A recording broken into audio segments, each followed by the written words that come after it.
Ketua DPW Perindo NTB Khairul Rizal mempertanyakan hasil survei yang dilakukan Poltreking Indonesia, di mana nama Tuan Guru Bajang TGP Muhammad Zainul Majdi seolah-olah tak dimasukkan pada survei simulasi 20 nama calon wakil presiden pilihan publik.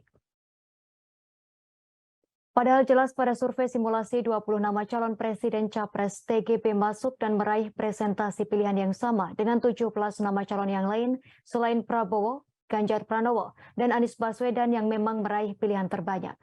Lebih lengkap terkait berita ini akan dilaporkan rekan Ahmad Wawan Sugadika, reporter Tribun Lombok. Silakan laporan Anda, rekan Ahmad Wawan.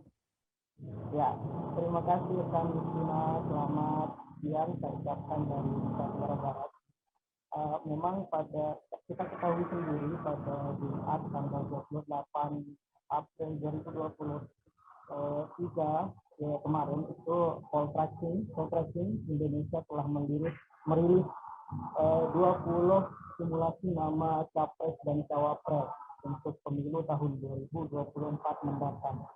Nah, pada 20 simulasi 20 nama capres itu jelas tertera di dalamnya Tuan Guru Bajang atau Muhammad Zainul Majdi yang berada pada posisi ke-19 di sana. 15 begitu.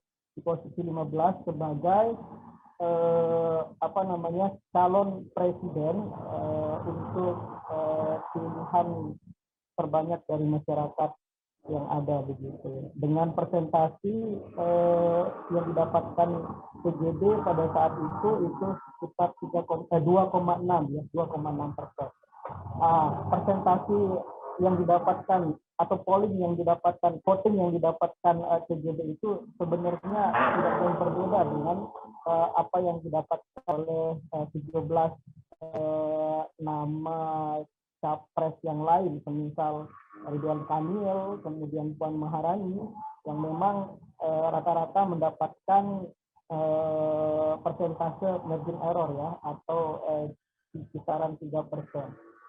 Nah, kemudian tetapi masalahnya yang dipertanyakan kemudian oleh Ketua DPW Dewan Perwakilan Ketua DPW Perindo NTB yaitu Khairul Rizal, itu kenapa pada saat PJB itu dimasukkan pada polling untuk 20 simulasi nama capres, PJB tidak dimasukkan kembali di polling 20 simulasi calon wakil presiden.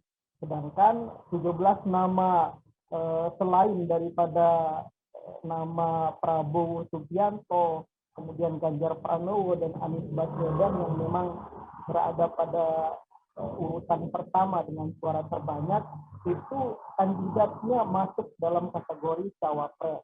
Hal ini kemudian dipertanyakan oleh Khairul Rizal menjawab tribunlombok.com beberapa waktu yang lalu. Pertanyaan besarnya ada apa? Sehingga kemudian Khairul Rizal ini menginginkan adalah semacam jawaban yang dilakukan atau dilontarkan oleh Direktur untuk Poltreking Indonesia, di mana karena hasil survei yang terbit pada tanggal 28 April 2023 lalu itu sangat merugikan nama dari Tuan Guru Bajang Muhammad Zainul Majdi, dan juga merugikan Partai Perindo, karena pada beberapa waktu lalu secara tegas Perindo juga mengatakan bahwa TGB Zainul Majdi ini akan menjadi kandidat kuat dari partai besutan Haritano itu untuk menjadi calon wakil presiden. Hingga tempat Haritano mengatakan siapapun calon presidennya, TGB adalah wakil presiden. Nah, kemudian dari hasil survei yang dilakukan oleh Poltreking ini diharapkan juga oleh Rizal itu menjadi sebuah pembelajaran bagi survei yang lain untuk lebih profesional dalam melakukan survei. Karena kita ketahui sendiri survei calon presiden dan survei calon wakil presiden ini adalah menjadi data kuat begitu, menjadi fondasi kuat nanti masyarakat memilih siapa yang akan menjadi pemimpinnya pada kontestasi elektoral 2024 mendatang. Begitu kiranya laporan singkat saya pada hari ini. Baik, terima kasih atas laporan Anda, rekan Ahmad Wawan, Sugandika, reporter Tribun Lombok. Selamat bertugas kembali.